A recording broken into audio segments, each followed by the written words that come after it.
కాంగ్రెస్ అంటే రేవంత్ రెడ్డి గారు చెప్తున్నారు వెనక్కి తగ్గేదే లేదు. కానీ హైడ్రా మీద కోర్టు ధిక్కారణ కేసులు మరి రోజు రోజుకు పెరిగిపోతున్నాయి. సో ఒకవైపు సోమేష్ కుమార్ పై కూడా 400 కేసులు ఉండే కోర్టు ధిక్కారణకు సంబంధించి.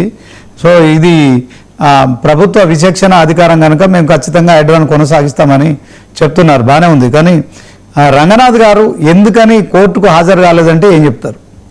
ఇప్పుడు కోర్టు ధిక్కరణ అనేది ఏంటంటే రంగనాథ్ గారు ఒక అధికారి, బాధ్యతాయుతమైన కీలకమైన అధికారి.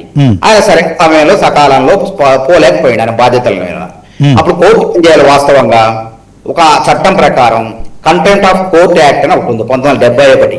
దాంట్లో 12 సెక్షన్ 12 ప్రకారం నిబంధనలు ఏముంటాయంటే ఒక జడ్జి గారు 6 నెలలు జైలు శిక్ష లేకుంటే జరిమానా విధించాలి, లేకపోతే షరతులు లేనటువంటి క్షమాపణ చెప్తే దాన్ని అంగీకరించాలి. కానీ ఇక్కడ కోర్టు ఉద్దేశం స్పష్టంగా ఎట్లుందంటే రంగనాథ్ గారి యొక్క వాదనలన్నింటిని కూడా గౌరవ జడ్జి గారు తోసుకొచ్చేశారు. తోసుకొచ్చినంత మాత్రాన అంటే రంగనాథ్ గారు నేరం చేసినట్ట?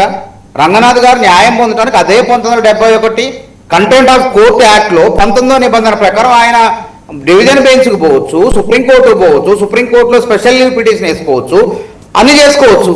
కానీ ఎవరు మరి ఇలా కోర్టు ఎటు పక్కన ఉన్నది? బడా వ్యాపార రియల్ ఎస్టేట్ వ్యాపార సంస్థల వైపా లేకుంటే ప్రభుత్వ భూముల్ని కాపాడే రంగనాథ్ వైపా అంటే దానికి ప్రజలే చూస్తున్నారు వాస్తవంగా. ఇప్పుడు రంగనాథ్ గారు లోతుకుంటలో ఎందుకు పోయింది? అక్కడ ఒక రియల్ ఎస్టేట్ సంస్థ దానికి సంబంధించిన భూమి ఎక్కడో 3 కిలోమీటర్ల అవతల ఉంటే యువతలకు 3 కిలోమీటర్ల ప్రభుత్వ భూమిలోకి వచ్చేసి అక్కడ పురాతనమైనటువంటి చారిత్రక నేపథ్యమైనటువంటి రాళ్లను బాంబు బ్లాస్టింగ్, అనుమతులు లేనటువంటి బాంబు బ్లాస్టింగ్లు చేస్తుంటే, అదేవిధంగా చెట్లను నరుకుతుంటే, జాతీయ పక్షి నెమళ్ళు ఆహారం చేస్తుంటే ప్రజలు ఫిర్యాదు చేస్తే రంగనాథ్ గారు ప్రవేశించి దాన్ని కాపాడే ప్రయత్నం చేసిండు. మరి అది ఎట్లా ధిక్కరణ అయిందో నాకు అర్థం కాదు. సరే, ఆయన కోర్టుకు రాకపోవడం ధిక్కరణ అయితే దానికి సంబంధించిన నేను చెప్పిన చట్టాల ప్రకారం చేయాలి. కాబట్టి కోర్టు ఉద్దేశం ఏముంది? రంగనాథ్ గారు నా పదవులను తీసేయాలి. అది కోర్టు ఉద్దేశం అయితే మరి ఆ జడ్జిమెంట్ పైన మరి రంగనాథ్ గారు అదేవిధంగా రాష్ట్ర ప్రభుత్వం కూడా విచక్షణ అధికారులు ఉంటాయి, ఎవరిని కొనసాగించాలి ఎవరిని కొనసాగించకూడదు.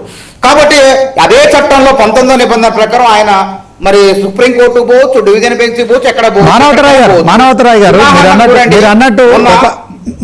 గారు మీరు అన్నట్టు ఒక కేసు 2 కేసులు అయితే మీరు అన్నట్టు సరే ఎగ్జామ్షన్ ఉంటది. కానీ అదే అంటున్న గతంలో సోమేష్ కుమార్ గారి మీద 400 ధిక్కరణ కేసులు, కోర్టు ధిక్కరణ కేసులు నమోదైతే విచిత్రమైన అంశం ఏంటంటే పెద్ద చర్చనీయాంశమైంది. 400 కోర్టు కేసుల ధిక్కరణకు 208వ జీవో తీసేసి 58 కోట్లు మంజూరు చేశారు. 58 కోట్లు ఎవరికి? లాయర్లకు, కోర్టు ఖర్చులకు. కాబట్టి మేము అటు చేయలేదే. 63 కేసులు అయినా సరే చట్ట ప్రకారం ఎదుర్కొంటాం.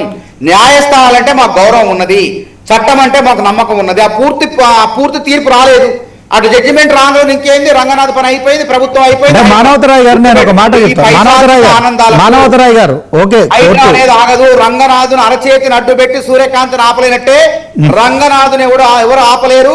ఎవరిని కుట్రలు చేసినా హైడ్రా ఆగదు, పర్యావరణాన్ని పరిరక్షించింది. ఎందుకంటే ఇంకో అంశం కూడా ఉంది.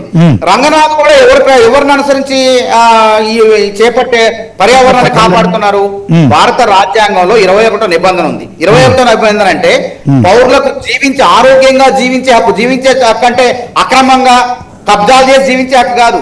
పౌరులకు స్వచ్ఛమైన నీటిని అందించాలి, స్వచ్ఛమైన గాలిని అందించాలి, పర్యావరణాన్ని కాపాడాలి. ఈ కాపాడాల్సిన బాధ్యత ఎవరిపైన ఉందని కోర్టు చెప్పింది, సుప్రీంకోర్టు చెప్పింది. ఎవరిపైన ఉందంటే ప్రభుత్వాల పైన ఉంది. రంగనాథ్ గారు ప్రభుత్వం తరఫున అదే పని చేస్తాడు. అదే విధంగా 1976వ సంవత్సరంలో 42వ రాజ్యాంగ సవరణ ద్వారా ఏం చేసినాం మనం?